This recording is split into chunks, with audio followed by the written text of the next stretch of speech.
on everybody's mind is how are those roster swaps going to affect the results? Cookies, tell us a little bit about Beastcoast. Well, Beastcoast. Let's start with Drip. Sure. Drip is naturally. He is he's a character. He's funny. You watch his streams, it's funny stuff. You watch Skittles' videos, it's hilarious. But the guy's a competitor too.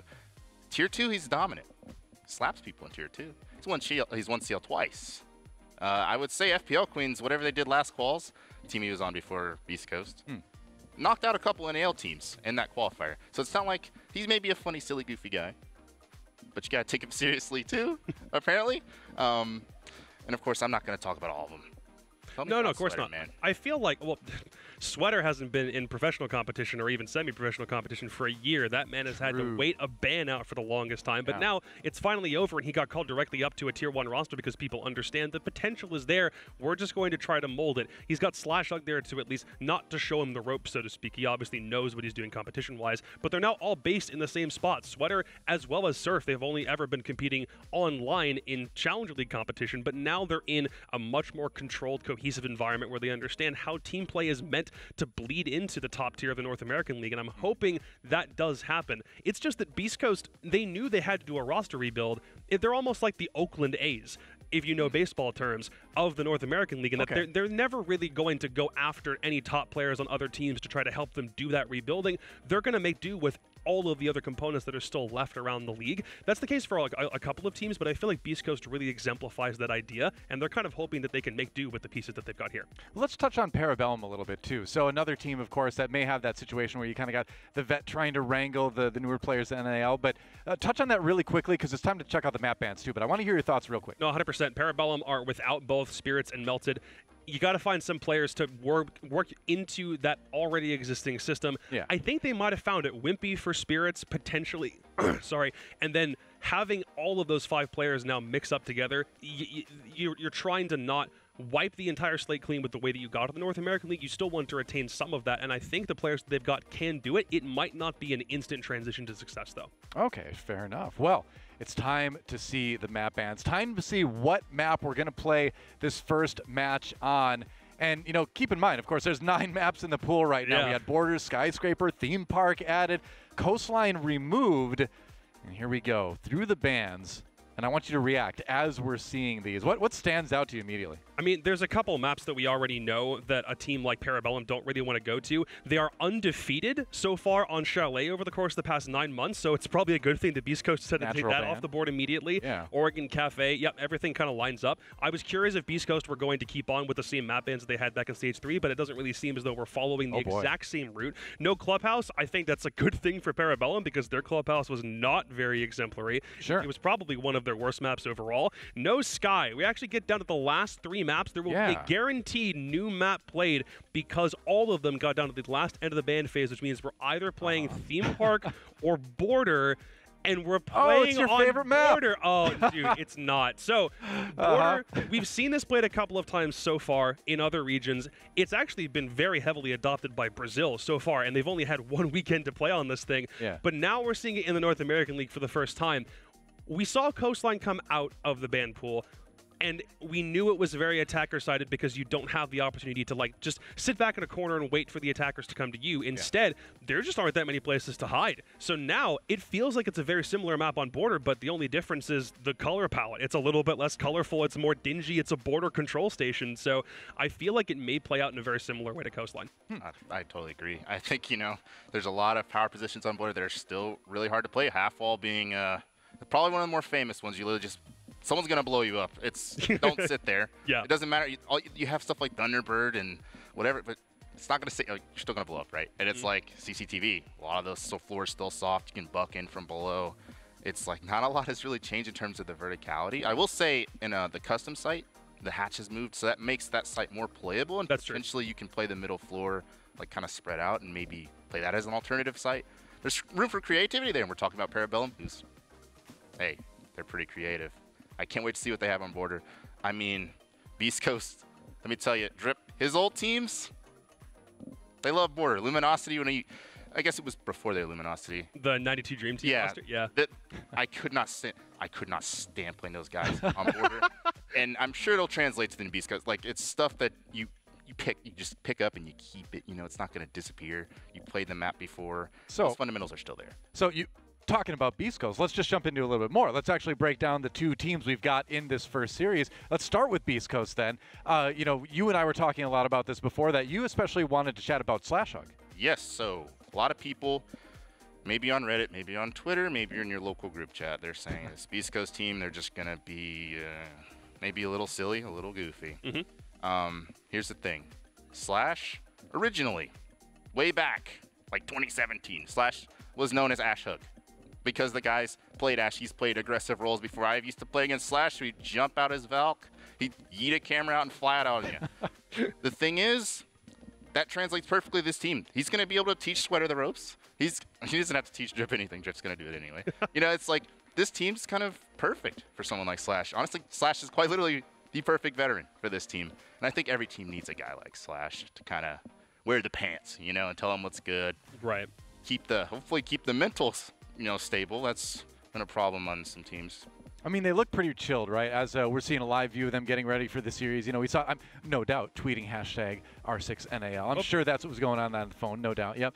But, I mean, they look relaxed. We see smiles. We don't see a lot of – I don't see a lot of nervous faces on that roster. I'm sure it's probably there a little bit, especially for the guys who've not played in a LAN environment ever. We touched on both Sweater and Surf have not been in an environment like this. Drip was obviously on the stage back in the NAO when he played for XSET last year. Slashhug, I don't think he was ever on LAN when he played for OXG because that was all the online era. Staring into the camera. What's up, Drip? How are you, man? Yeah. So yeah, but there's still, in that case, Sweater sitting right next to Drip is going to have a lot to prove in this game. And I think the roles on Beastcoast also do kind of make sense just from a guessing game point of view before we even get into the lobby. We kind of know what these guys are going to play already. And again, they have the very high potential to surprise some high-level teams. Yeah, I kind of want to clarify. Slash is probably not going to play Ash for this team. Probably it's not. More, It's more that he can play that. He can be a part of an aggressive team. I fully expect this team to be aggressive, and I'm fully expecting him to be able to lead this team into battle. Well, so does that mean they can maybe mix it up a little bit as far as roles? I mean, potentially. I'm going to be honest. Surf was an interesting one. I kind of talk about Surf because, like, as an entry, he used to play for Honor Esports in Challenger League throughout 2021. He's pretty good. He was also a kind of guy who's like he was crutching the IQ G8, and he dropped a lot of the kills, you know, and it was like coastline, and he did that, you know, and it's like I remember that game. You know, I'm not sure how he'll do when he's like the second or third option. Basically, I think that Honor team added some players in like Ferda and Axe midway through the stage, and that's when Surf actually fell off really hard at CL. It was like actually really bad, and it's like I don't know if he's vibing though. You know, he's gonna play second fiddle to like a Sweater. Clearly, I mean it's Sweater, so it's like I don't know if that's gonna be the right like middle ground for him, or if he'll struggle to like find a spot to fit in it. I don't know. That's definitely the big question I am waiting to see answered in this one. Well, there's a lot to talk about too, and I think we need to bring up Anthony MGS in the conversation as well. You know, looking at the stats, there's a lot to break down there, isn't there, Jacob? Yep, he's the only guy on this Beastcoast roster who was actually there last year. They blew up the whole team, and they kept Anthony because they understood the potential. Fairly significant. Since Stage 3, it's been kind of an issue because he wasn't somebody who was put into that very high fragger capacity. He was the guy who was able to frag out playing Habana, especially back in Stage 2, which is the kind of thing you're not expected to be Shaiko, right? But that's the way that the weight that he was trying to pull. And honestly, I'm curious if that's going to persist again into this stage, if they want to keep him on that same role. It's nice that he's back, and he and Mark very clearly have been wanting to find a way to turn this team into something different from the ground up, and Anthony is certainly going to be a backbone of that attempt. Fair enough. Anything to add to that, Cookies? I love Mr. Anthony Middle Gear. This is a guy. He was the, like, you know, I have my wave of CL players I like this year. Anthony was that guy last year, pretty much. I loved watching this dude on, bruh. I used to, you know, we'd have, like, the community cast. Anthony was always solid. He's always reliable, and there's not much you can always say, like, man, I hate that about Anthony. And it's just, like, most people agreed Anthony, they like Anthony. He was their best player last year. Yeah, for sure. So they kept him on. Even Reddit. You know what? That makes sense that they do that. That's not too shocking, is it? Well, guess what? There's another team in this match. I don't know if you noticed, but it's Parabellum, that's right, making their NAL debut. Of course, they won the relegation match against XSET last year, and they are back now. And obviously, this is a team that's kind of been like speed running their way to NAL, basically. I think it's kind of fair to say. Tried, yeah. Yeah. So actually, I'll disagree with you there. That was a long, hard, painful year. They were lower brackets the whole way through. Yeah. That was, it was fun. Well, go into it. I mean, okay, so yeah, let's do it. We talked about we've talked about SI Parabellum a million times over. Obviously, this is a totally different team. They had that in Stage 1 SI. Stage 2, they won dominantly, just absolutely smoked everybody. You know what they did? Yeah. They make a roster move. They drop this guy named Sonar, and Sonar was pretty crucial part of their headspace. The dude helped with map bans. He's clearly a very reliable flank watch and whatnot for them. And they pick up Melted, and then Melted comes in, and he's actually playing a totally different role. It's like they had like a role jambalaya in Stage 3. Right. And they started off horribly in Stage 3. After dominating Stage 2, they swapped some roles around. Penguin played more of an, I guess, a fragging role, and Melted went to that flank watch. And then they managed to somehow grind their way through Stage 3, win in the loser's bracket. The skin of their teeth. I mean, just by the skin of their teeth after all these changes, after all this to get here. So, I mean, I guess it's a speed run, but not really. I mean, that was just stressful to watch all year, and I guess not to drag on too long. Well, what's the thing that excites you the most, Jacob, about the team? Honestly, it's Wimpy. I feel like, in spite of Parabellum already having 3 parts of the core that got them to the NAL in the first place, Wimpy's coming in for Spirits. He's been hyped up to no end over the past, I think, 2 years at this point in his career. Everyone said he's probably next up to get a shot at the NAL, and now he's here as a temp for Blaz, who's in France, who's not able to play in this stage, and he's getting a prime chance to showcase his skills. It's like back when J9O was a sub for the Sonics for a certain period of time when they were also waiting on visas for Slebit and Gomfy. Wimpy is getting the single greatest opportunity he's ever had to showcase what he can do, and hopefully he's able to frag to a similar level that Spirits was able to, because they need someone to hard gun. They need someone first into building on entry, and hopefully Wimpy can be the kind of person to do that. You don't want to put Penguin in that situation. He does like playing aggressive roles, but he'll usually be the second guy in the building. Give Wimpy the tip of the spear and see what he can do. And they've still got creators like in the backfield to also help with that. So this looks initially like a really robust Parabellum team. Yeah, exactly. And we can't forget about Penguin either. That's a player we're going to check out stats-wise. So, Cookies, why don't you tell us what impresses you, what stands out to you in the stats coming from Penguin side of things? Yeah, so I talked a little bit about how he had to step into that fragging role for Melted. Sure. Melted, you know, his stats look terrible because, keep in mind, he started the Stage 3 as a support. Melted, like, they were 0-3. He said, you know what, I'm going to play Zof now. The guy from then on came one of the lead entries for his team, and that's with Spirits team, right? He was right there with Spirits, tag teaming with them.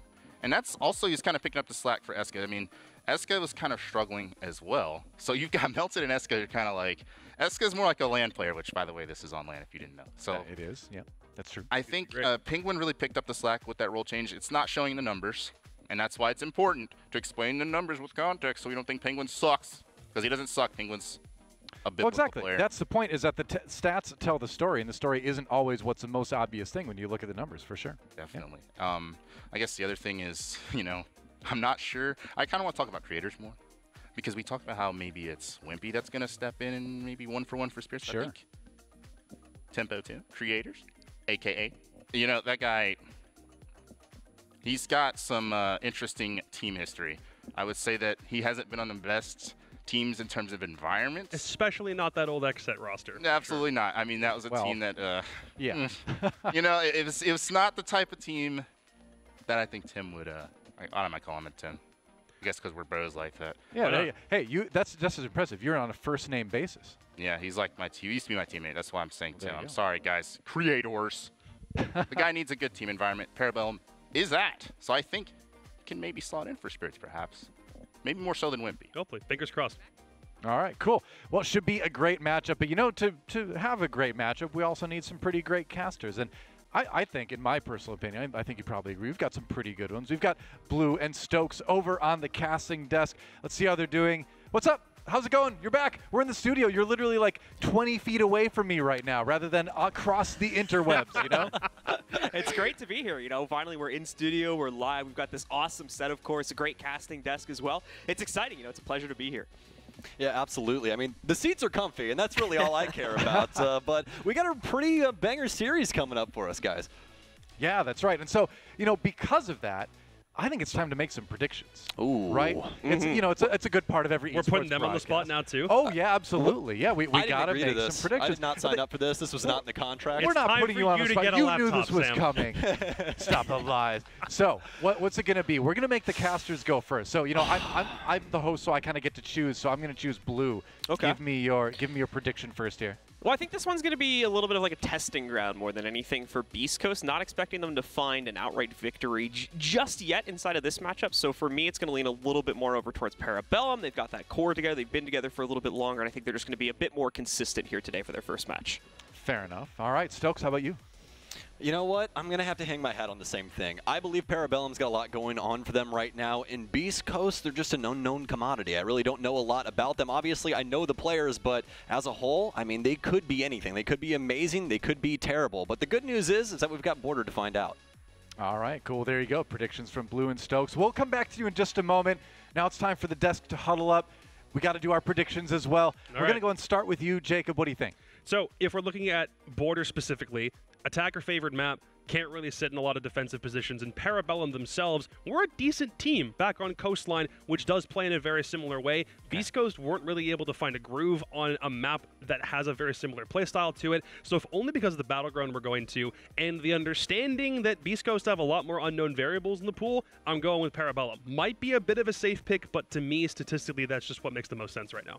All right, fair enough. Cookies, you know, your brow was furrowed for a moment. It looks like there was some indecision, or was that I think I know what he's going to do. What is he going to do? What are you going to do? Okay. Connor, C-Daps, you're going to hate me. He was the guy who ripped his shirt open for Parabellum. Okay. Are you going to rip your shirt open too? No. Oh. I like Parabellum. Oh, what I really do. I like all these teams. Okay, let me clarify when I say this. But I'm thinking, I just remember those drip, those Yardy Border teams a little too well. He's way too good at that map. That favors Beastcoast a lot. Okay. And I think Parabellum is maybe... it's hard, guys. I'm going to have to go Beastcoast. He's doing it. Wow. I knew it. All right. I knew he was going to do this. So 3 for Parabellum, 1 for Beastcoast, but that leaves me. And you know, it's obvious. I'm kind of new to the scene. I'm kind of still getting my feet wet. I'm learning a little bit about the teams, Rainbow Six, the history, as you can tell. So I've decided we're going to change things up a little bit. I'm not going to make a prediction. We're going to leave my prediction. That's right. We're going to leave my prediction to a force greater than my own staggering intellect. It's going to be the force of chance. That's right. We've got none other than Doa's silver dollar right here. It's a 1884 Morgan dollar, in case you're curious. 90% silver, 10% copper, and 100% power in esports predictions. This one looks like, there you go. You can kind of see. We're going to get a close-up for that. You're literally going to leave your predictions to an actual coin flip. That's right. I am. Because the point is this. We always, you know, everyone wants to know how good really are the casters and the analysts at predicting things. You know, I wonder, are they better than a coin flip? So we're going to find out. Like, are the casters and the analysts actually better than a coin flip at predicting? So we're going to go heads, Beastcoast, tails, Parabellum. We'll see what it's going to be. I'm going to flip it. What do we got? It's heads. It's Beastcoast. Hey, all right. me up. The coin has spoken. You know, it's not me. It's the coin. Yeah, I don't care. I just want someone else to vote Beastcoast because I feel stupid. You're aware of what happens when we put mystical forces on our broadcast, right? I've heard. You do remember the Aztec death whistle. I do. And, you know, I worked with Monty for 7 years. You know, he was my co-caster for 7 years, right? So I'm well acquainted with mystical forces in esports. We're inviting the devil. Caster curse a We're lot of literally people inviting the devil. No, it's just a force of chance. It's a neutral force, but it is a powerful one. So we'll see if the casters and the analysts are better than the coin flip. We'll find out a little bit later. But for now, we're going to check out the community poll and see what's up with that.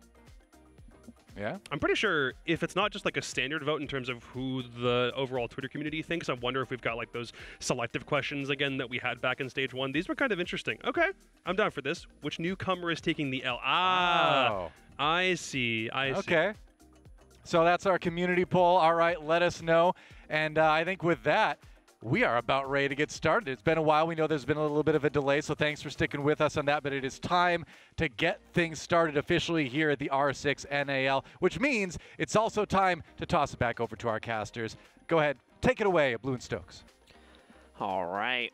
Well, thank you very much, Doa, and it is a pleasure to be back once again, ladies and gentlemen, for our 3rd season of the NAL. Blue and Stokes here, ready to give you the action, and what an action-packed game we are going to have. Drip is back, Slash is back, and Parabellum has arrived, but who will come out on top of their first clash against each other? That's what we're going to find out here over the next hour or so. And Stokes, let's get your general thoughts on this now as we get prepared and probably teleport ourselves in just a second to our arena in Las Vegas to take a look at the players. I'll be there in just a second, but yeah, time to get into the match. match and start talking some of the nitty-gritty of what's been going on. Guys, we had a hell of an offseason. I'm sure all of you at home have been tuned into Twitter or Reddit or whatever you've been watching, but there's a lot of noise around the horn, and it's all about these roster moves that we've seen, and this is going to be no different, especially for Parabellum, who we saw come into the league and then drop 2 of their most important players and switch them out. Spirits going over to Exet, Melted going over to Mirage. We have some people in to fill in the gaps. I mean, this is going to be pretty interesting, especially with what the desk was talking about. I am completely on the drip train when it comes to his unorthodox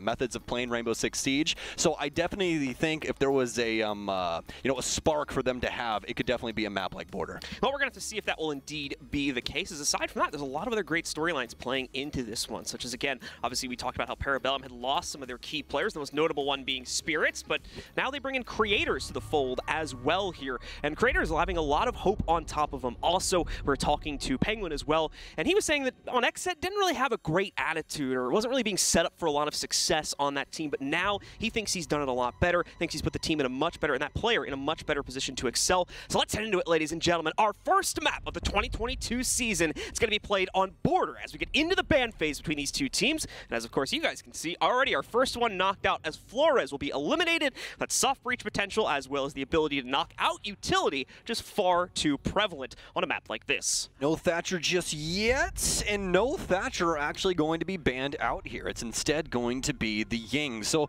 I honestly like these offensive bans that we've seen. Border is, well, for lack of a better term, just a very small map. It's very congested, difficult to try and maneuver around. If you guys watched Border about 2 years ago, right before it got taken out, you guys will more than likely remember a little roster named Reciprocity that is now Oxygen, and just how influential they could be on the defense of Border. And it's because of the way that they held down the map. You have to hold almost every facet of entry point in order to get into the building. It's a very aggressive defensive setup, but I'm excited to see it, especially in its newfound state. Yep, absolutely the case. It's been fairly minor changes to the layout of this map at the end of the day, so it isn't going to fundamentally change things to a huge degree, as older players who have, familiarized themselves with Border in the past might be aware. We're going to have no surprises to start things out. We'll be heading right over in Armory Lockers and Archives for our initial site choice here, as Parabellum will get things started on the defensive side. Keep in mind, folks, of course, we no longer have a 6-pick phase. You heard the desk talking about it quite a bit. Instead,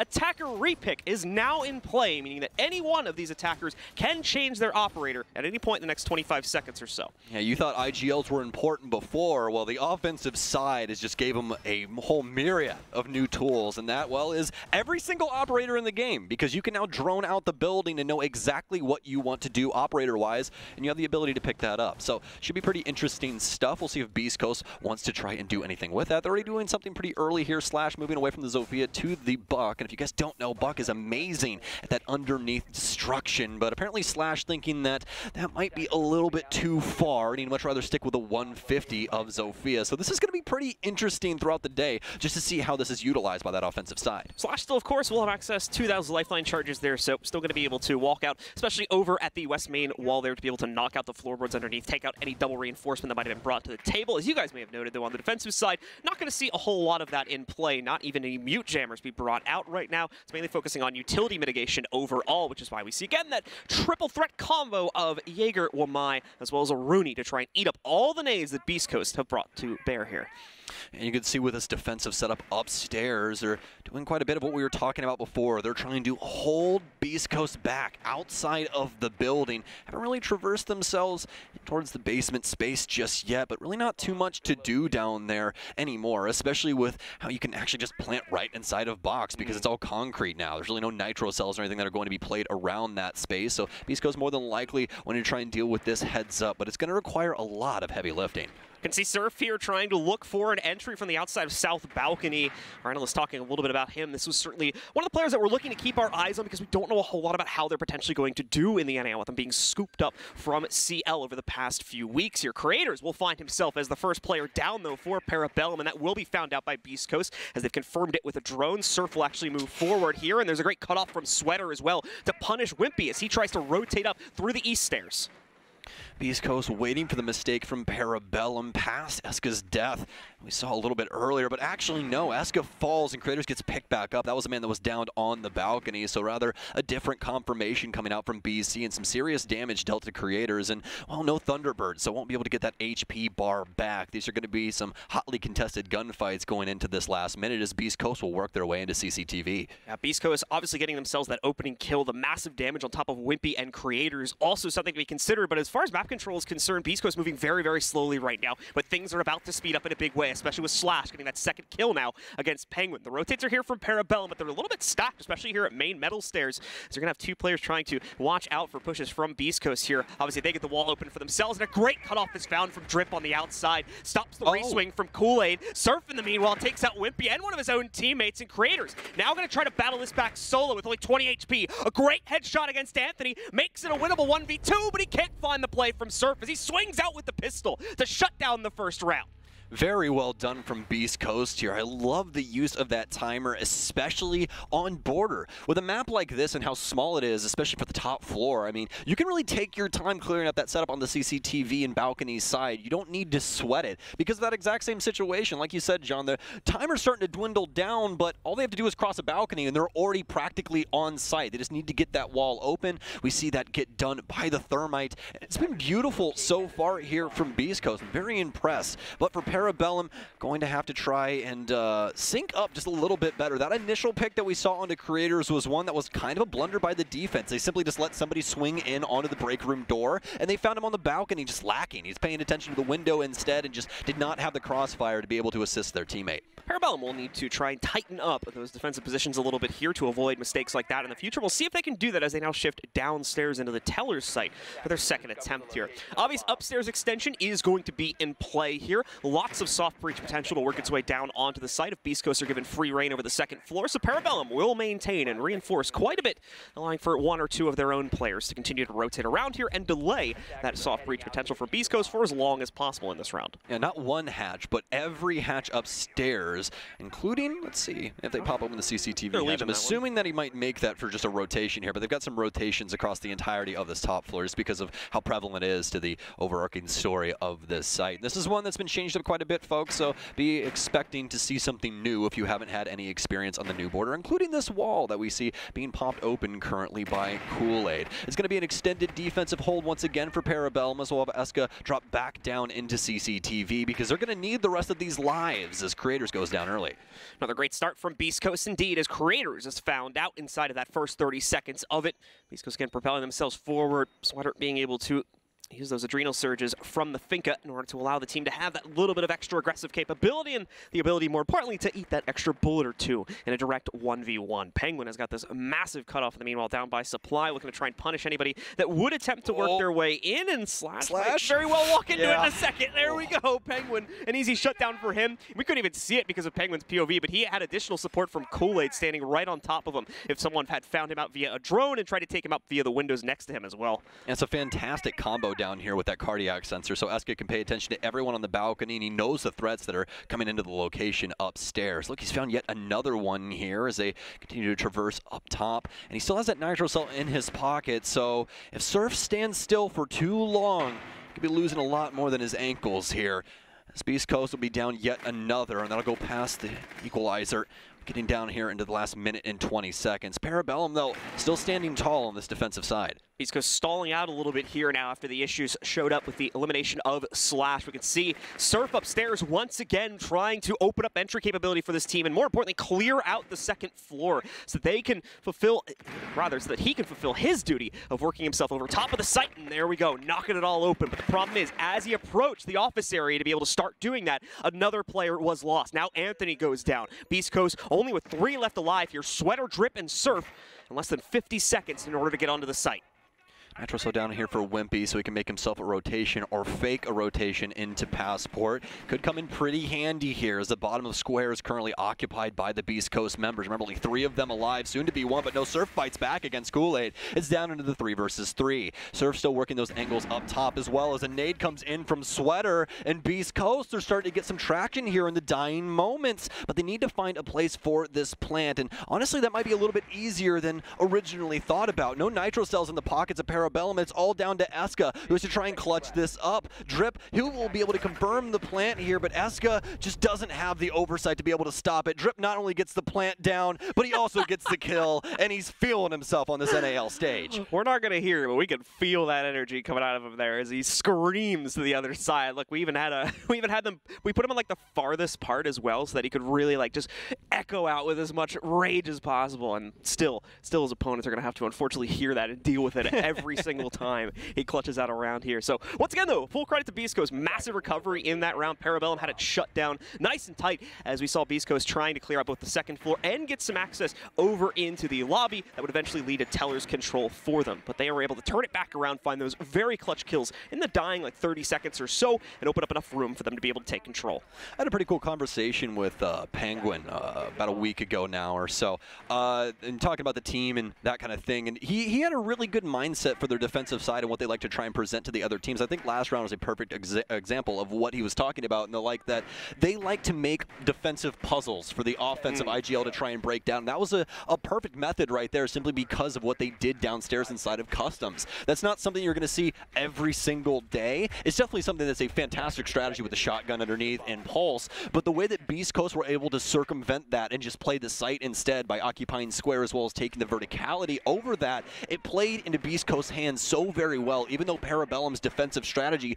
also worked well for them, it was just on Beast Coast who finally got that cut to where they couldn't use anything inside of Customs anymore. They just try and rotate out, and they started getting picked off via that method. So it was fantastic from Beast Coast to really pick apart that defensive setup there from PB. We'll see what they can do this time around in round 3. Yeah, those other two players that were left alive for Parabellum after things had turned themselves around, also stuck closer to the front door side of the map, such as the janitor's closet, and unfortunately just didn't have the angles needed to work themselves in here. Nice job from Finka. She saves the day for Drip specifically, but Drip can't save himself as Eska commits to the flank. Surf is going to be able to trade that on it. Anthony adds one more on top of it, but Creator stays in the fight as well, as we now go down to a 3 versus 2 with Creators and Wimpy looking to clutch it out for PB here. Creators, a tough fight, but he finds one, nearly gets a second. Sweater goes low, but the cross is there from Sweater instead, and now Wimpy has to find the trade. A 1v1, it's got to be Slash to make the move, but he gets it done. The veteran can still clutch it out as we see another round go up on the board for Beast Coast. These are getting so close here. Yes, it's border. Yes, it's offensive-sided, but, I mean, a bare-knuckle brawl between these two teams as of right now. Truly impressive stuff, especially for the offensive squad of Beast Coast in the moment, as they are firing on all cylinders, and boy do I mean that. What an aggressive showing from them, especially with the buck play that they had on the Armory wall. Just decimate the entire thing, flood into Armory, and start taking gunfights left and right. It was fantastic to see. But now Parabellum, they have to do something about this. They simply cannot get one over on BC. It's usually late round plays we're seeing from Beast Coast, at least as far as the last 2 rounds were concerned anyway. The first one, that last round was a little bit faster than last second. So, but yeah, either way, Beast Coast always making a massive effort in the dying moments, at least of their part of the play for the round. They're just forcing themselves into Parabellum's defensive setup, and it's a work time after time again, especially with a clutch factor coming out there from so many of these players. This is a strong showing for Beast Coast on their first day out. Mind you, again, this is one of the teams that's been looking to try and repeat or possibly replicate the success we saw from the Sonics last year, where they have one core, very experienced player leading the team forward and 4 very, very eager gunners following him behind here, looking to try and claim a title for themselves this year. Yeah, Super might want to copyright that as soon as he possibly can, because I think we're going to continue to see it as Siege progresses farther and farther into its lifespan. But for now, inside of round 4, did have some switch-ups for Beast Coast. Not for Anthony, as he was simply just highlighting Thatcher along with Thatcher. Whereas Slash, though, he's off of the Zofia and on over to the IQ. And this is a fantastic pickup. This is them droning out the map and using that attacker repick to its fullest ability, because IQ, well, she's a direct counter to Eska. They now know where he is whenever that cardiac sensor's in his hand. Someone expected, though, to have him inside of that room, and thankfully he has some built-in security measures to play from inside of the room named after that to some extent. So we'll continue to see him more than likely thrive, despite the fact that the intel's out for Beast Coast. But indeed, Parabellum needs to try and pick up this first volley of kills. They have been falling behind. This is a big move from Surf, moves in, crushes onto Eska, but thankfully he's got an escape hatch open, so he's going to be able to get out of here. However, bad news for the members of Parabellum, as they'll lose control of security only about a minute into the round. So far, so good for both of these teams. Parabellum able to fall back successfully and might be able to play these nitro cells in later and get some big pickups here. But now before Eska starts taking some damage from Slash up top, he'll be able to get rid of all of these cameras and everything else in between with that scanner. So now Eska with the cardiac sensor away, he's simply going to be playing the angles upstairs to see if he can find anything. He's going to have to be quick about this cardiac sensor now, knowing that the IQ is in play. Slash trying to see if he can relocate anything downstairs here, most notably would be Eska's position, but not available to him at this point in time here. And keep in mind, of course, Kool-Aid still present inside of Armory Lockers, along with Wimpy also. Eska, a nice nitro from him playing off the intel from that heartbeat sensor, more than likely catches Slash and knocks out the IQ, preventing any further intel bleeding over as far as his position is concerned. Well, it seems as though Beastcoast was hung up on that for quite some time, but they've been able to traverse over towards bottom square, get the single panel open here at the back of Tellers. Drip more than likely looking for a very similar plant to last time as he'll try to tuck in. Pre-fires left and right, waiting for the swing from Customs as well, as he knows that the comms have to be going crazy right now for PB. But it's Anthony to actually get rid of quite a few PB members. Eska with a beautiful shot. Can he finish it up? Stop the plant. It's Drip. Surf also to take one down, but now it's down in the last 30 seconds. Wimpy picks up one, and Parabellum, can they get their first round? Not if Anthony has something to say about it. This will make it a triple. It'll be a quad if he's able to secure all of these frags inside of this one. Has the case down, but with only 15 seconds remaining, Wimpy's got an angle from the balcony, and Parabellum will find their first defensive round. Wimpy playing off some great confidence and intel, more importantly coming out from his dying teammate on the ground there. Yeah, he's more likely going to swing this window, just sit up on top on that balcony. If he commits to a plant, you've got a clean way to hop down and potentially counter him out there as well. Excellently done, as finally Parabellum are on the board for their defensive half after 3 consecutive rounds from Beastcoast. And it's one on a Teller's hold. We're not going to see them move back upstairs just yet. Instead, they're going to head over to Customs for their second to last hold. All right, well, it seems as though Border has not switched up in the sense of, you know, what side is favored. It's definitely still offender-sided, although I will say this, the defensive strategy, it is really, really fun to watch. I mean, the different ways that they're able to hold things, especially around the 90 hallway upstairs with that single panel reinforcement to not only watch the balcony window, but also assist a player inside of, you know, CCTV and stuff like that. There's so many new things that are brought to the table in this map that are really, really cool, especially because when you first look at it, it's not something that you really get a sense of. You're just like, oh, they kind of did a quality of life update. This is okay, I guess. But honestly, it is very, very fun to watch. We'll see how this one goes here as Parabellum. They will not be upstairs inside of Armory Lockers. Oh no. Instead, they will be back down inside of Customs for the very first time here with a deployable shield at the top of Metal of all places. The aggressive potential from Beastcoast is still something that Parabellum have to fear, whether it's clearing out these early holds upstairs in security or getting outright entries into the site. Beastcoast have been excelling in that part of the game, with Anthony most recently getting that double to push them to the inside of the site on the previous round here. But finally, failing to follow it through due to some great late adjustments we saw from Parabellum as well. They are able to finally counter it back out with a great position upstairs. Makes an easy clutch out of the 1v2 in those dying moments of the round. So Drip going to try to quickly open up jail for himself, and that'll be a fairly easy process, thankfully, as Thatcher's not only in play, but in the server finally, played by Anthony right now. So quick job there to open up that wall and get Beastcoast some serious ground to consider. Well, it's going to take some time to clear all of this out as Creators will land a beautiful shot onto Sweater. Has a deployable shield to play around as well as he gets tagged up, but he's still going to be able to maintain his life as of right now. And now this has thrown a wrench into the cogs of Parabellum, or rather Beastcoast's plans on this offensive side. As, well, he's stuck inside of CCTV with Eska. They really don't have a direct avenue in order to get rid of them. Surf still has one frag grenade. Sweater had the rest of them, and yes, they still have the ability to burn the likes of Drip and Slash, but this seems like so much time will be wasted in this position from BC if they can't get something going in the next couple of seconds. Beastcoast has been playing a patient game throughout most of this map so far, so it's no surprise we see them holding out here, waiting to see if maybe Parabellum will make a mistake or if they can find the intel to allow them to excel regardless. Beastcoast simply waiting this time down right now here, hoping to try and catch Creators or someone else, as there's still all this upstairs presence to be dealt with, despite the fact that Beastcoast have access through jail. They can't just go right for it. Penguin and Creators both excel at picking up the 2 picks through the window there, as Slash and one more member of Beastcoast do falter. Parabellum looking so strong suddenly on this defensive hold, as now it's just Anthony and Surf looking to clutch this one out, as Anthony hopes for a rotate through metal stairs, more than likely not going to get it. as everyone from Parabellum is locked in their positions and really has no reason to move an inch given the 5v2 advantage they're now playing from. I say that, but Penguin goes for a bit of a wild swing out through the beepers. He's going to get caught by Anthony. Anthony has yet another gunfight, but he'll lose it to the Froster. Actually, Creators, who takes him down from upstairs via the hatch. Surf will take down Wimpy, as it's only Surf now at the bottom of Metal, but it'll be Kool-Aid to take him down. And round 5 will go PB's way as well, as they go back-to-back on this defensive side. PB finally getting their footing onto the ground, and more importantly, delaying out that opening push from the members of Beastcoast that seemingly be giving that team all the room they need to work with in order to get themselves into the site, if not at least set up for their aggressive tendencies later on into the round here. 3-3 certainly going to be in the cards.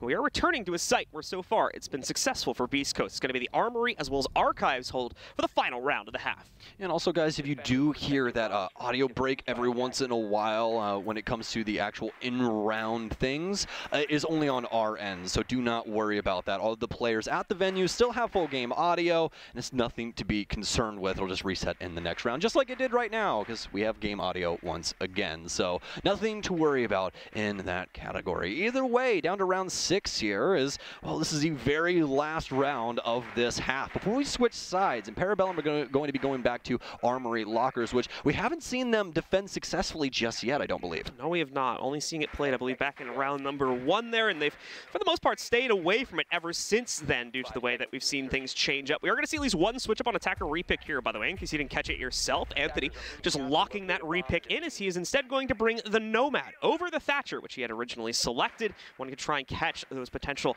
swings, whether they're going to be in the Red Hall 90 position or potentially behind this team as they try to execute in from that West Main spot. They'll be able to block that off and prevent any pesky members of Parabellum from getting in the way of their execute here. Ooh, it seems like it might go one step deeper as well, as Anthony's starting to prep things on this north side, and that's where we see a lot of window play, whether it be for the Vents window or whether it be for Sandwich window, which looks in towards Armory.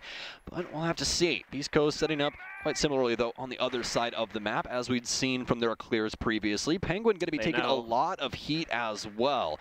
Recognition here from Beastcoast as they know that the Jaeger is around this position. It's Creators yet again. So we saw him taken down previously, but rezzed as he was able to crawl his way into the bottom of Square, but not before Eska lost his life instead. So once again, a very inactive round from both teams here, as Parabellum is holding the line against Beastcoast at the very entrance point of the building. Oh, Creators dodging a bullet literally there as he gets himself out of a bad position and potentially keeps himself still at full HP and away from that. You had already mentioned it earlier, but once again, it's a factor. Penguin being so low, it won't matter too much over by the east stairs as Wimpy gets a winning Nitro cell up on top to knock out Sweater and move a very important operator from the table. Finka now done, and she hasn't used any of her adrenal surges. And that's the threats of balconies inside of Rainbow Six. We're about to have quite a bit of this on 2 of our maps, and maybe some on Theme Park if somebody gets real antsy towards cash, I guess. But, I mean, when it comes to Border and Skyscraper, which is now inside of our competitive map pool, you're going to be seeing a lot of things like this where people are trying to compete with these players out on the balconies via gunfights or, more importantly, explosives, just like we see on the east stairwell here. Nice pickup there from Parabellum as we go into the last minute, but also a good read by them as they apparently know what's going on inside of this space. Drip. Oh, we see the explosive play into the back of Archives. Could come at any moment as Anthony is continuing to set up this office area. Could be looking for an Archives execute here instead, and Anthony, he's missing crucial shots. Creators, he didn't even get hit. He's still at 100% HP, and with 40 seconds remaining, he might be able to make the stand that's so desperately needed by PB.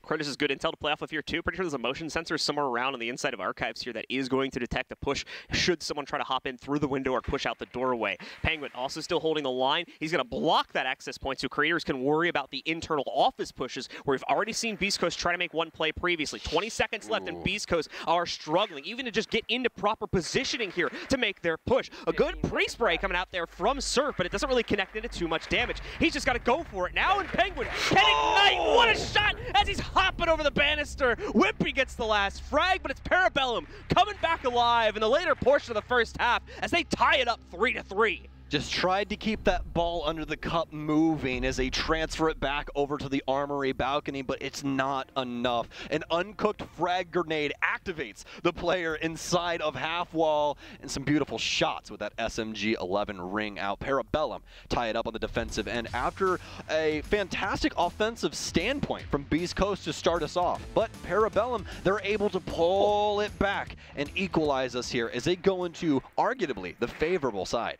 Let's go, that SMG-11 presence. One to be respected, as we can see just how quickly you can end your run in any of these rounds. Parabellum now back alive as they've taken control at 3-3. They're really pulling it all out today, both of these teams. This is going to be a very, very interesting one. Not only does Beastcoast now have Chunk in, which is somebody that we don't see very often. We've really only seen him on Cafe when it comes to kitchen defenses. Is, well, arguably he's the best op to bring on that site because you can affect the entire site with those fire grenades.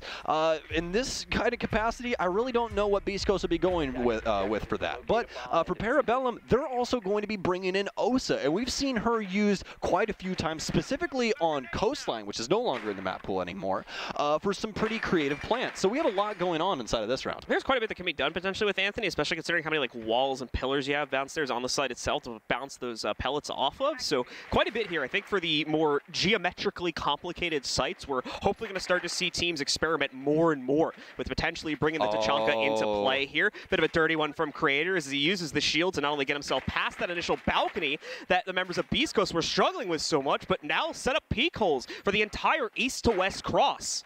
This is a gorgeous setup here from PB. One of the big struggles of this top floor is having potential members try and push you through CCTV. Just getting rid of the stuff in general, but luckily enough, Beastcoast, they have an answer for this. There's a nitro cell downstairs, and Parabellum, they don't know a damn thing about it, so they're going to lose their hard breach. They still have Wimpy, though, so we'll be able to torch some lines instead of the reinforced walls here, but they have a lot to do still for this first offensive round. Beastcoast, they've completely occupied the office space. Anthony currently inside of Fountain holding things down for Sweater, who's even farther into the actual area.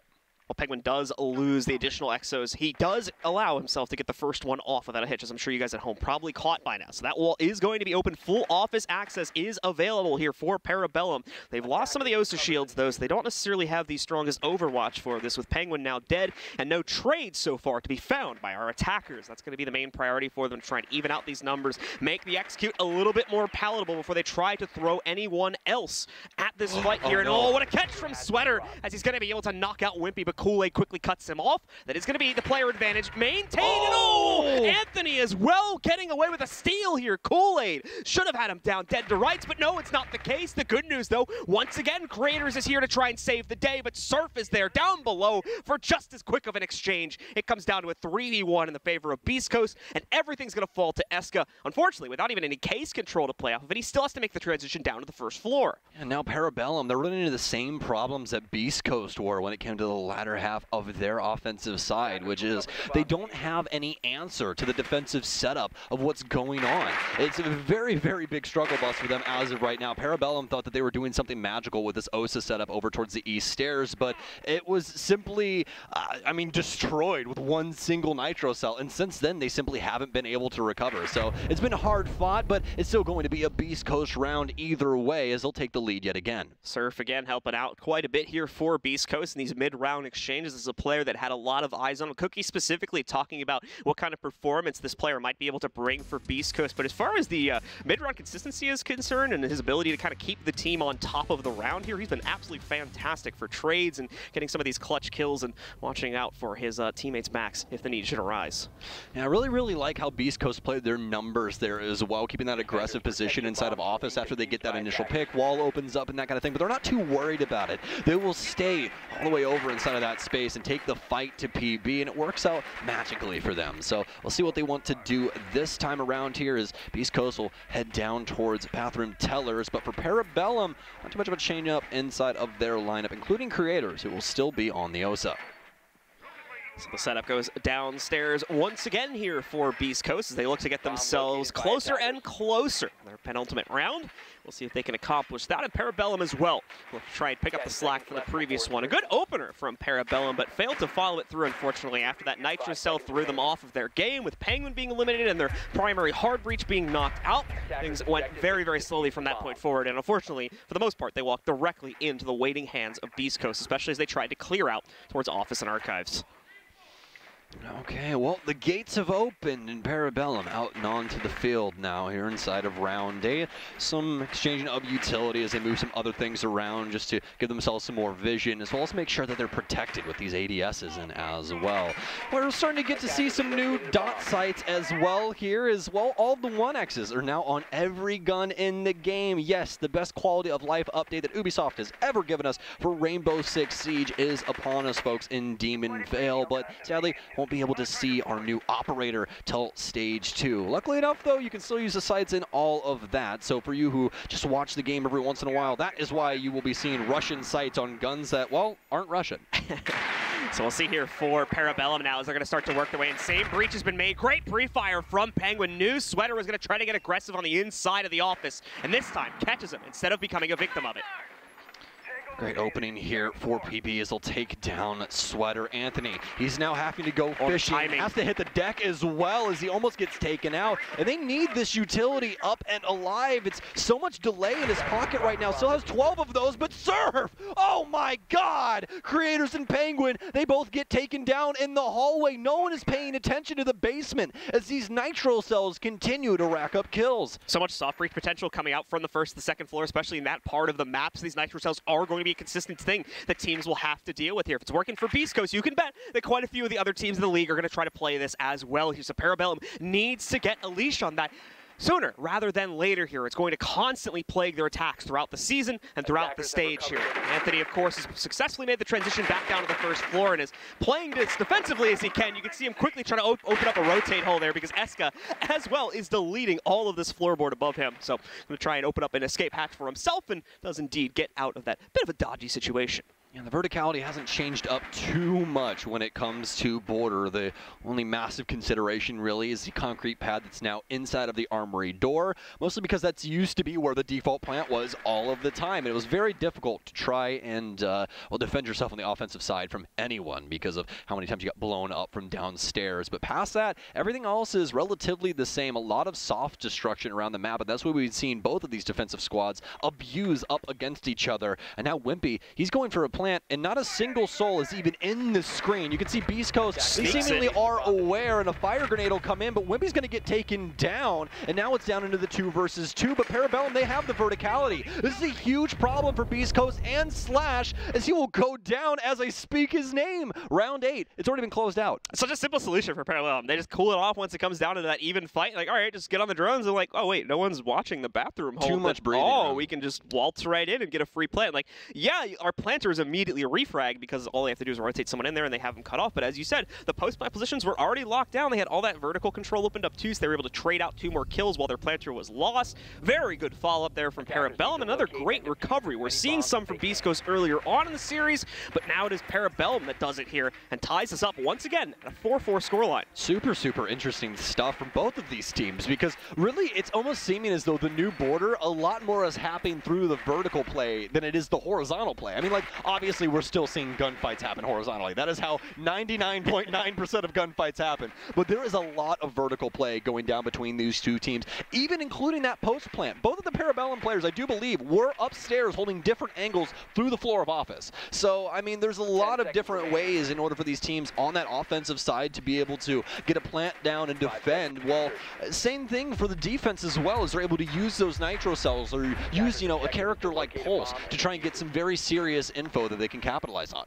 So, tied up once again between both of these teams, and the repick phase has concluded now for our attackers on Parabellum. We are in the server with their operator choices, and we're going to have to see how this fares for them as Parabellum look to try and take the lead away from Beastcoast. These teams now kind of going back and forth against each other with no true winner being found here, despite the shrieky nature of our first half. Slash as well going to position himself on this little bit of a jump up, can catch potential moves from Kool-Aid or another one of the members of Parabellum as they try to work their way into security. But at the same time, as you guys can probably tell by this point, Eska and at least one other member of this Parabellum roster are putting a big focus on clearing out these second floor positions, already doing that great damage to Drip with a nade shucked in behind the half wall here inside of Archives and away from that. Still looking to try and isolate out the position of Slash at some point here too. Kool-Aid though has got to be careful. Looks like there's another player in the hallway, and that's actually going to catch him. It's Sweater once again sneaking up on the Parabellum roster as he's done so many times in this game to catch the first kill of the round.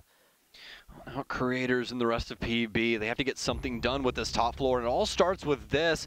Creators with a beautiful pick onto Slash, playing the Ashe as well, which is somebody we don't get to see too often anymore since her nerf, but some beautiful shots with the G36 will land. So now for Beastcoast, it's equalizer in between these two, going down into the last minute and 30. Sweater will be able to continue holding on to Office as he's worried about Radio Window as of right now, and he really should be. We saw a PB member there just moments ago that is now rotated in towards the top of East, and this is an opportunity for Sweater if he wants to go for it, but it's simply going to be a bait as he'll punch both of the bottoms of that panel and will not hop out. But Creators, he will instead move the narrative along as he takes down yet another BC member and yet another BC member as well. Creators, he'll pop off, take out 3 as finally Beastcoast are able to get some semblance of control back in their pocket as well. Talked about how Creators was going to be a big key piece of the puzzle here for Parabellum, not only in today's game, but throughout the season, as they made a pretty dramatic swap to be able to bring him into the fold. But so far, seems to be working in this round and in this game here as he leads 12-7.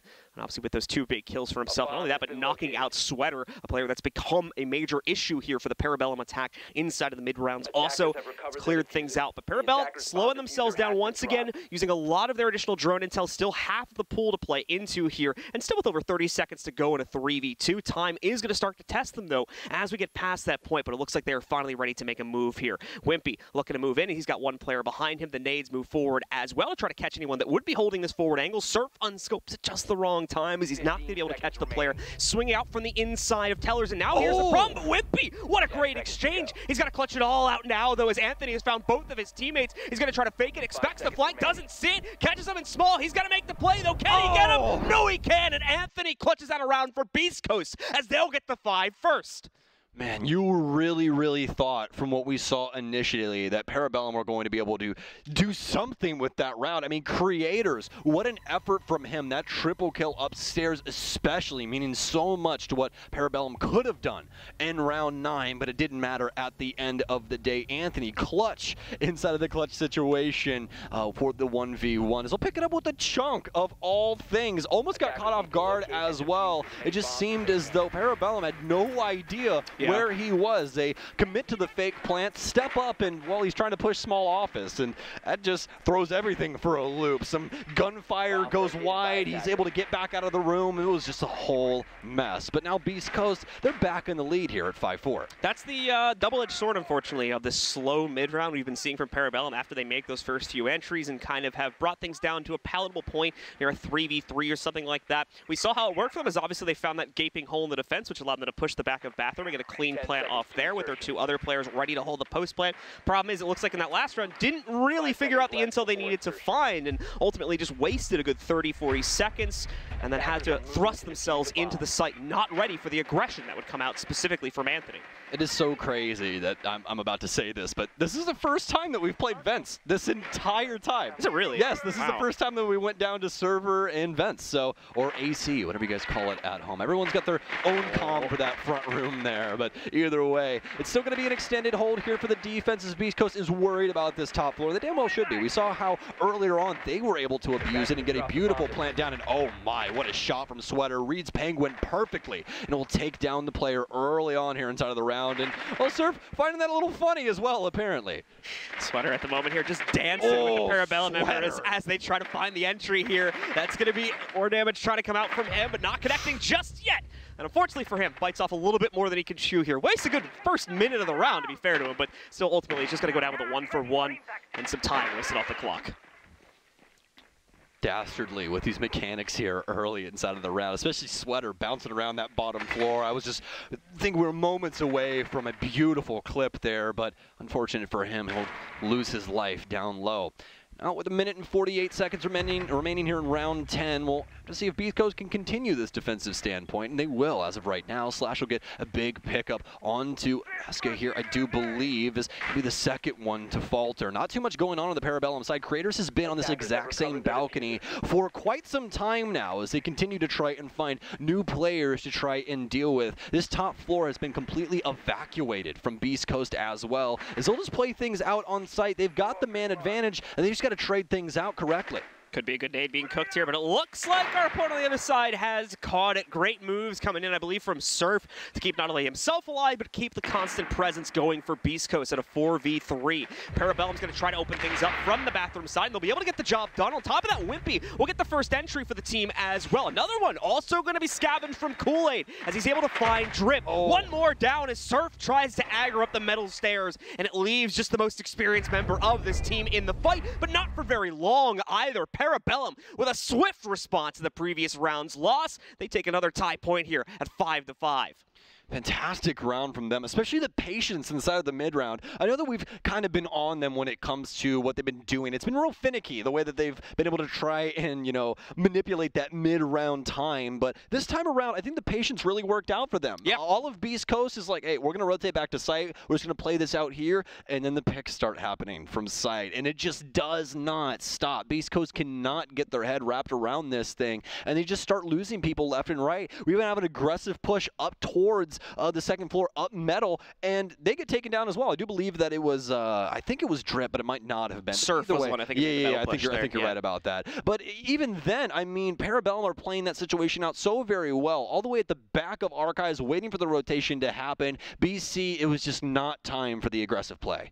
So as we see here in our tactical time out now for Beastcoast, as they're taking a moment to try and center themselves, see what is going wrong inside of these mid and late round positions, and trying, of course, to correct that as they get ready to dive deep back into another round here. And here we go, folks. Already on pause, already through the initial pick phase, and we're heading into the round itself at 5-5. Keep in mind, folks, we only have 2 rounds left here, so overtime is certainly in the cards here. If either of these teams are not able to pick up the next 2 consistently here, if we continue to volley back and forth, as has been the trend so far in this half, overtime will certainly be happening, and we'll have to go 3 more rounds to find our first winner of the season.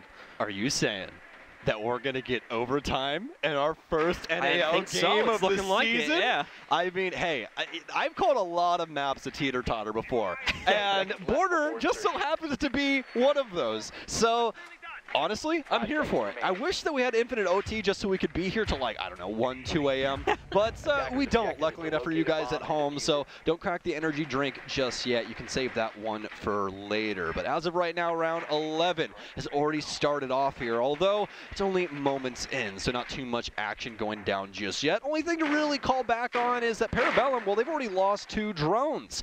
And you're more than likely going to be seeing that throughout the season as well, not only from Parabellum, but from other teams, given the fact that we have attacker repick now. There is now incentivization to actually put your drone in the building in the prep phase, which we didn't have for, well, 7 years.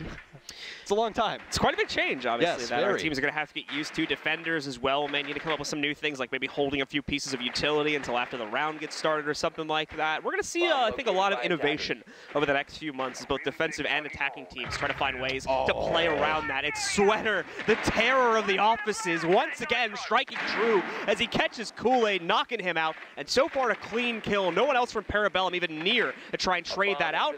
Additional support might be coming in from Surf as well, as he's going to try to assist with the players over towards security and make sure that no one can successfully entry from there. And Sweater doesn't even look like he needs any help. Creators tries to peek out against him, and once again, another successful 1v1 into the pocket of Beastcoast. Can he make it 3? We're going to find out in a second as he finds that drone, but no, the presence is too much. Penguin and one more member of PB push him out. They try to go for a second, but it's not successful. Wimpy and Penguin lose the large majority of their health pool. Eska, though, might be one to save things again as he's able to try and trade onto Anthony. That only evens the numbers up into a 3v3, however. Parabellum still with a lot more work to do, a lot more movement to make, and not really a whole lot of HP on either Penguin or Wimpy to get that job done. Oh, the fantastic news is that they still have Sledge. Eska, a lot of work to do here as he needs to begin breaking up this office flooring, as well as a lot of different holes around the space to try and fend off these Beast Coast members who were looking for the play up middle, but then go against it instead as these angles now start to open up on site. Slash will commit to some new angles as well, as he'll blow his way into Passport, and Drip will pick up Penguin. Another good kill being found here from Beastcoast. And again, that issue we were talking about earlier about the low HP starts to rear its head out as Eska, to some extent, needs to stay upstairs. He cannot take the brunt of this damage as you would somewhat expect him to be able to do here. Now, even worse, Drip has the cutoff to catch him. Can't confirm it just yet, but Wimpy, as you can see, he's already made his transition, and Drip! What a dodge, what a dash to get one more kill at the end of the round. It's Beastcoast up on map point first.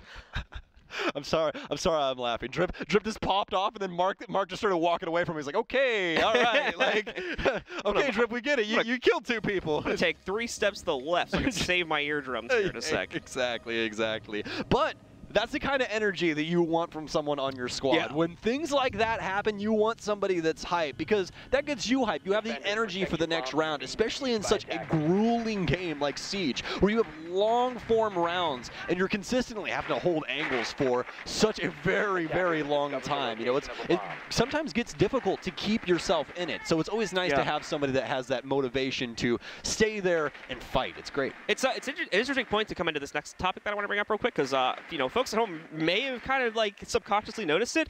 The downtime in between rounds is significantly less now because of attacker repick. So we only have that, 10 or 15 seconds to pick your operators, and that's it. We're into the round. No longer do you have like a 40 to 45 second sequence of reveal phase, 6-pick and all that, where the players are just sitting there kind of waiting for things to start. They're going right back into it, focusing up on drone games, setting up if they're on defense, whatever that may be. So it's putting a lot more pressure on our players as well. Yeah, absolutely. And I don't know what it feels like for you guys at home, but for us, I'm assuming for you as well, obviously, this has almost felt like a speed run for the scoreline. Like, I feel like there's no way in hell we should be at 6-5, at least, with my internal clock. So it's pretty interesting to see just how this effect has not only changed up, competitive things, but also has almost made Siege easier to watch in a sense.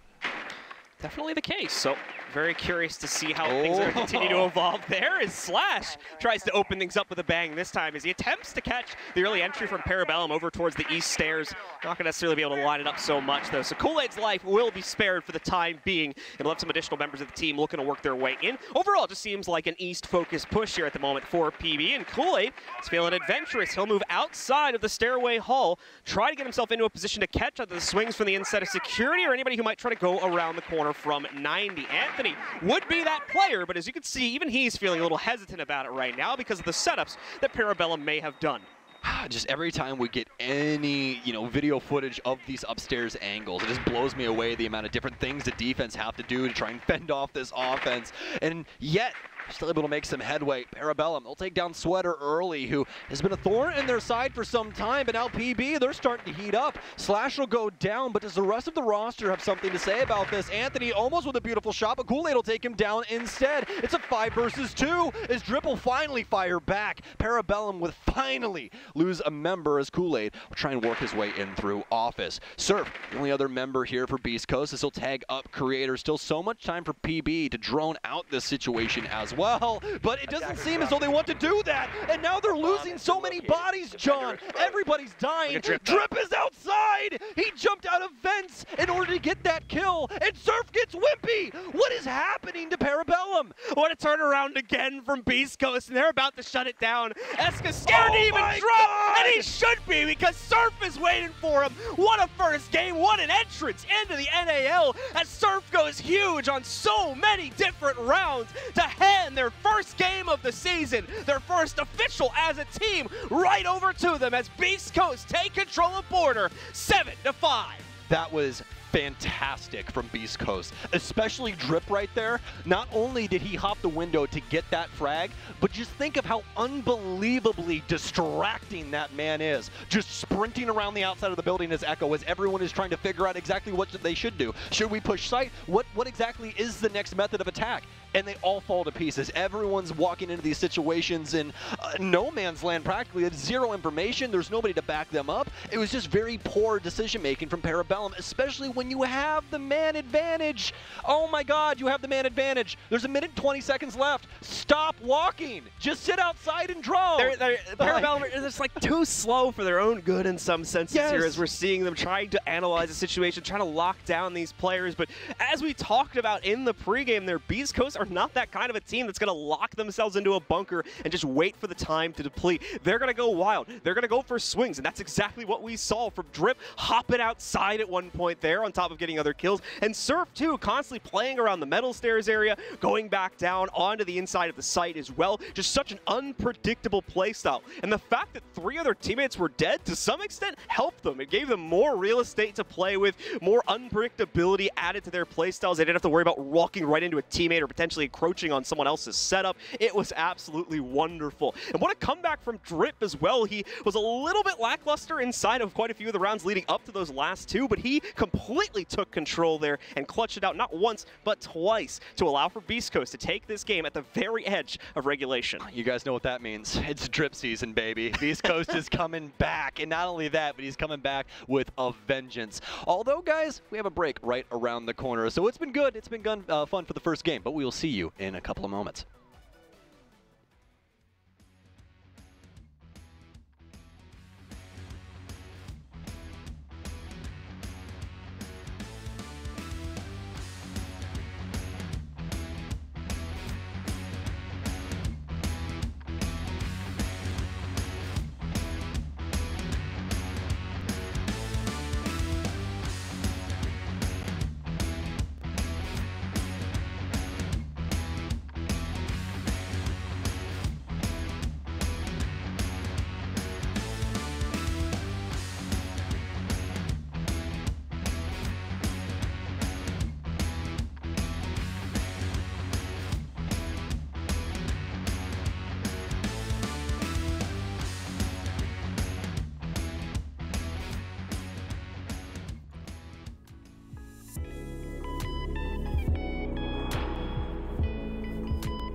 Welcome back, everybody, to the NAL. That's right, our first match in the bag. Beastcoast gets the win over Parabellum, and we've got Drip with us to talk a little bit about that one.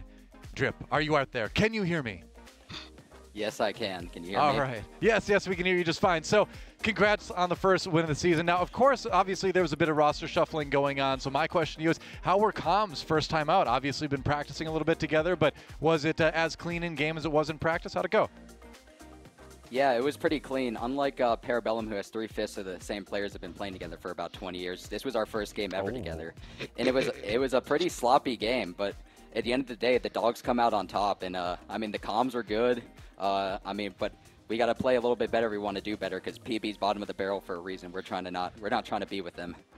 Oh, so you don't put a lot of stock in this win then? This isn't a big deal, huh? A win's a win. That's all I'll say. This was an expected result. Expected. Okay. Fair. But talk about how the new guys did. Both of the players that had never played like in a LAN environment before, Sweater and Surf. Sweater had like 3 opening kills on defense lurking offsite, and I think Surf was in double digits before Creators was. Talk about how both them played.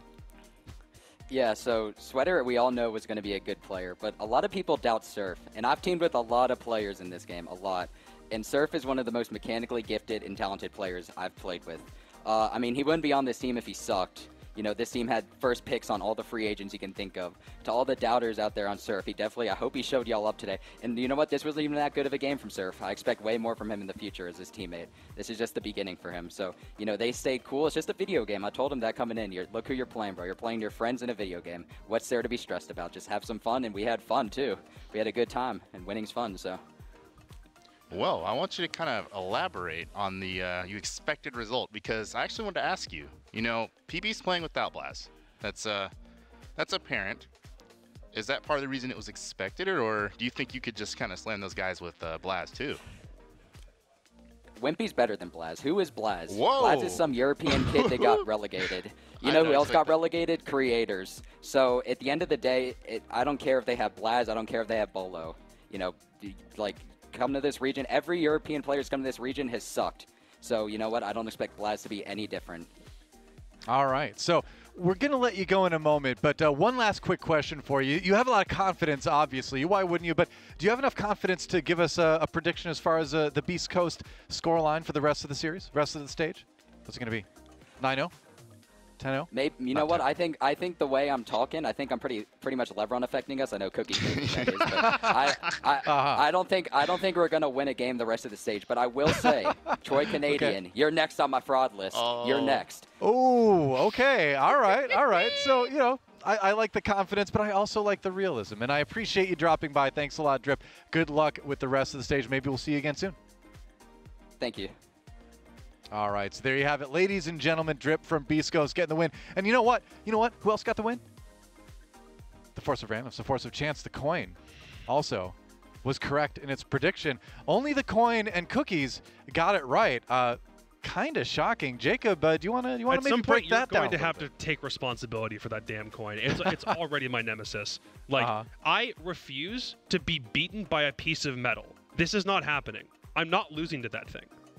If I do, retire, please. What, please?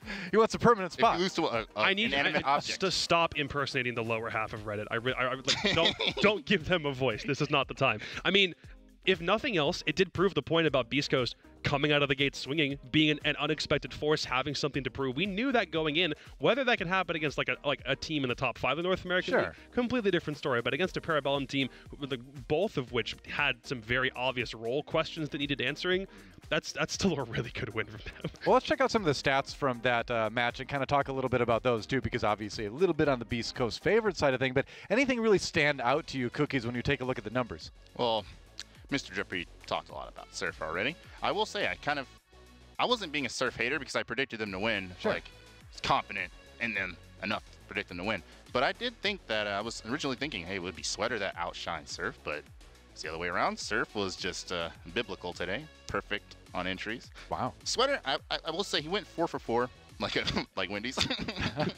But it's like I noticed his style was pretty much just constantly instigating. He was constantly looking for early fights, and you're going to get that with this, you know. Creators, Jacob, I would say slotted in for Spirits pretty well. Those are Spirits numbers right there. So far, yeah. The reason why I figured it would probably be Wimpy is because if Wimpy's getting replaced by Blaz in Stage 2, you wouldn't want to dial the rolls up too much. You would probably still want Blaz to come right in and do the same thing Wimpy was doing, but better. That's the reason why Blaz is getting signed to Parabellum. In his absence, though, Wimpy's the one playing the flank watch, the secondary hard breach. He was the one rocking the Mav, and Creators took that primary entry role and essentially ran wild with it. He and Surf were neck and neck in double-digit points for the majority of that game, and then at the very end, Surf pulls away. He had Nitro Cell kills. Surf did fantastic. Like, the numbers obviously showcase that, but he also did this again in his first game in Tier 1, so that is already a great margin for him. Can I add on to that real quick? Absolutely, yeah. Okay. Another thing is Surf played against most of these guys last year. Most of these guys were in CL with him. Fair enough. He was trading games with Parabellum when he was on Honor Esports, so it's kind of like business as usual. He just has just pro league now, but it's the same old, same old. We talked about some pro league. Let's look at some pro rounds. We picked a couple of them to break down a little bit more. We're going to go to round 3 first. Remember, Beastcoast did take the first 3 rounds in a row. It was a pretty successful attack early on, but Cookies, why don't you take us through this one? Okay, so round 3. New border, new strategies. Honestly, you saw this on the old border, but it was one of those things. It was like meme teams ran an East Stairs hold, right? But it's actually viable now to kind of really lock down the East Stairs. We have a shield there for PB. ADS is Wamai's playing there. But, you know, Beastcoast, you know who they have on their team. They see that, and they're like, oh, actually, I mean, for the first 2 rounds, they were actually pushing into this East Stairs hold. But this round, they decided, hey, you know what? They actually have a laser gate. Shout out to them. They have a laser gate there, too. So it's like Beastcoast says, instead of pushing into it this time, even though they pushed into it before, they're just going to rock right in Army. Look at these psychopaths. Right into Army. Busting through the wall, Kool-Aid man. Look at that halfway flank watch. It doesn't matter. Surf's already so far in right there, man. Look, like what? When we looked at this, we were like, what's happening? They're just in exciting siege, right? I mean, it's not quite Oryx Kool-Aid Man style, but it's still pretty impressive, huh, Jacob? Yeah, no, still right there. Look at that. Creators is trying to, like, solo hold from CCTV at that point. Beastcoast essentially said, we don't have to worry about CC nearly as much because we understand once we push in, we'll have lockers control. We can watch all the way down into Armory. They have their angles set. Creators isn't able to stuff the entire round by himself because there's just too many options to hold, and Wibby just can't win the 1v1 at the very end. So it wasn't just the attack by Beastcoast that impressed, right? Sometimes it was the defense as well. So the next round we're going to take a look at is going to be their very first round, actually, on defense. It's going to be round 7, and there were some, you know, basic elements that may have been overlooked a little bit on the attacking side. Jacob, do you want to explain that a little bit more? Parabellum didn't shoot default. Watch this. It's going to be a really nice OSA setup. It actually kind of mimics what Parabellum were trying to do when they were defending top east from before. Creators puts up both OSA shields, but the floor below them right now is soft. Default is still up, getting yellow pinged, and watch Surf. The first kill he gets on defense is about to come from underneath Nitro Cell. He's going to kill Penguin right here. You're knocking out the hard breach early. No more breach. You can't even get the wall open. I mean, he does, actually, right there, now that I think about it, but the breach is dead. Not only is diffuser down and you have to prioritize who's meant to be planning that last exothermic can't get used, and it's just a matter of Parabellum doing the fundamentals. Boys, shoot default next time, and maybe you won't get sniped with a Nitro. Just a thought. Well, you hate to see it, right? Because at this point, you've done the practice. You don't want to have to worry about those default things. That's not really a teachable moment, I feel like, for a team like Parabellum. You want to try to focus on more of the subtleties, right? So going back to practice, it's like, all right, we got to go back to the basics now. We got to go back and thinking about defaults. You know, Cookie's final thoughts on this one as we start to head towards the break. I will say, I guess on Parabellum, they kind of settled in as the game. It looked like Beastcoast was just going to raffle stomp them, right? But then they kind of settled into the game, even though the round we just talked about not shooting the default. That's just like... It ended up being fairly tight overall. Yeah, I mean, it's like their heart's just bumping out of their chest, you know? It's going to... As the stage goes along, they're going to settle in. And perhaps I will predict them tomorrow. I apologize. Wow. You know, I come from CL and I disrespected him by voting against him, but I was right anyway, so like whatever. Hey, I mean, being right is more important like, anyway. I don't, when it comes to predictions. If they feel bad about it, you know, they should have won. I don't want to talk about Penguin, are you listening? Just win next time. It's easy. Just win. It's easy, right? Final thoughts from you, Jacob. Good game. I like that Beastcoast came out the way we hoped they would come out. I didn't think it was going to be a dub, but Parabellum have some very correctable mistakes. They had nice adaptations. It felt like even when they were down by 2 men, when they made that half switch, it worked out for the better. And we finally have a border game under our belt, which is nice to see. And it's, what do you know? No, it is defender-sided now that I think about it. So we're kind of flipping the script on what it means to play border a bit, which is cool to see. It was fun-sided. It was fun to watch. Yeah, right? that actually was a fun border game. Sure. Who would have thought? The best side is the fun side, right? Watching Well, it. you know, The true winner is, I was going to say the friends we made along the way, but the audience, Wow. you won because that game was good. there you go. It was good. 7-5 is a pretty tight scoreline. You can't ask for a lot more. You know, Parabellum obviously taking the L today, but it's only the beginning of the season. Everybody's shaking off the rust. They are, we are, everyone at home too. You know, they're relearning almost a little bit how to watch R6 anyway. So we're going to take a quick break, but don't go anywhere. When we come back, we have Sonics versus Astralis. Going to be a sick match, and you'll catch it in a few right here on the NAL